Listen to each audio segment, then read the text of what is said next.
How was Paddington actually invented?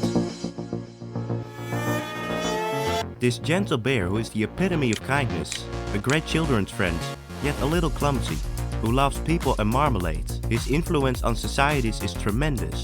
His tomatoes are never rotten, the place in pop culture that he has, and all of this might sound great. That wasn't fully the case at first. In the town of Newbury, a young lad by the name of Michael Bond saw the world for the very first time.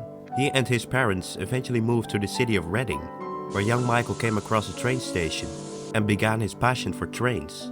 Yet, like any young child, he had to go to school.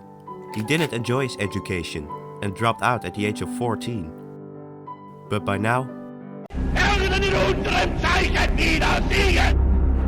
we shall defend our island, whatever the cost may be. England was in the midst of the Battle of Britain against the German aerial invasion. The biggest cities like London, Manchester, Birmingham, Liverpool and Sheffield suffered heavily from German bombardments. 3 years later, the Germans did the same on the city of Reading, where one building got heavily damaged. 41 people died and many more got injured. Except, Michael was actually working in the building and got away without any injuries. So then he moved to London. One day he walked past a train station. He looks up to a sign that says Paddington Station. But underneath the sign, he sees large masses arriving. They weren't just your average travelers. They were horrified European Jews who had just escaped German oppression. They are between the ages of 5 and 17, the advance guard of the first 5,000 Jewish and non-Aryan child refugees from Germany. A memory Michael wouldn't forget. In a sweet shop in London on Christmas Eve, Michael opens the door and enters the shop. I came across this one bear sitting on the shelf, looking very sorry for itself. Somehow I felt sorry for this bear and I bought it. He took the bear home and gave it as a gift to his wife, before he soon had to get back to work as a cameraman for BBC Television. On one day, having just done his duties at the BBC, he came across the same station he saw more than 10 years ago with all the Jewish refugees. Then, something must have clicked. The bear, the Jews, the train station, the bombardments on English soil. Yes, this time we take the gloves off. As Michael arrives back home, he thought it was time to be a genius. Or something like that. I started adding things, and in 10 working days I found I'd written enough for it to be a book. Well, before those 10 days of writing, the bear needed his name. And I kid you not, the process was almost identical to... Look, Henry, it's perfect. You want to call him Ketchup? No. Ketchup the bear? Paddington. Well, without the ketchup part, of course. So 10 days of writing in between Michael's BBC cameraman job, his book got the name A Bear Called Paddington.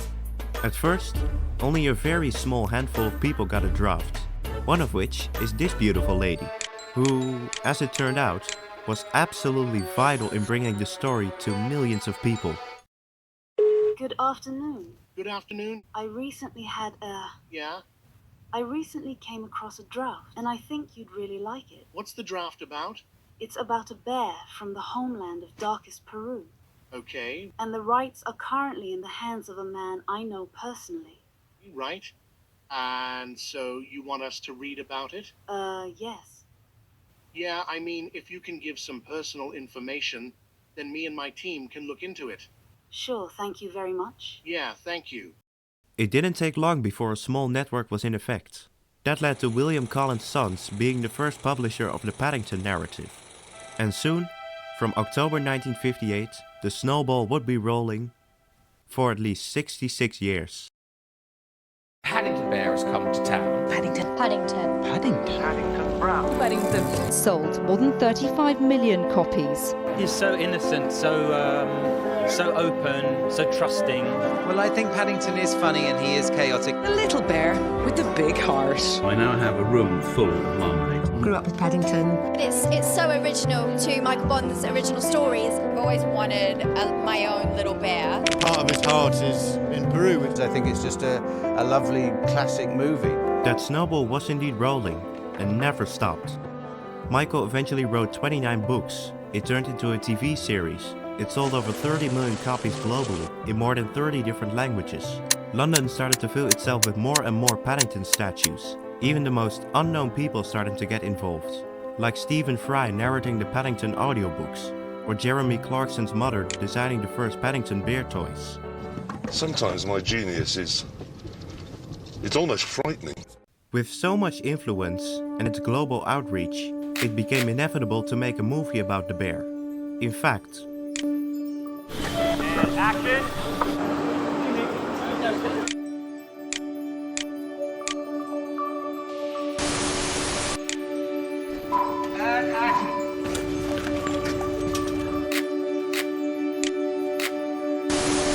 Paddington 2 is incredible. To think again, that Paddington's message started with fleeing Jews, or even British kids leaving the big cities for the countrysides, or Michael narrowly surviving bombardments, and a sense of guilt for a lonely bear laying on the shelf.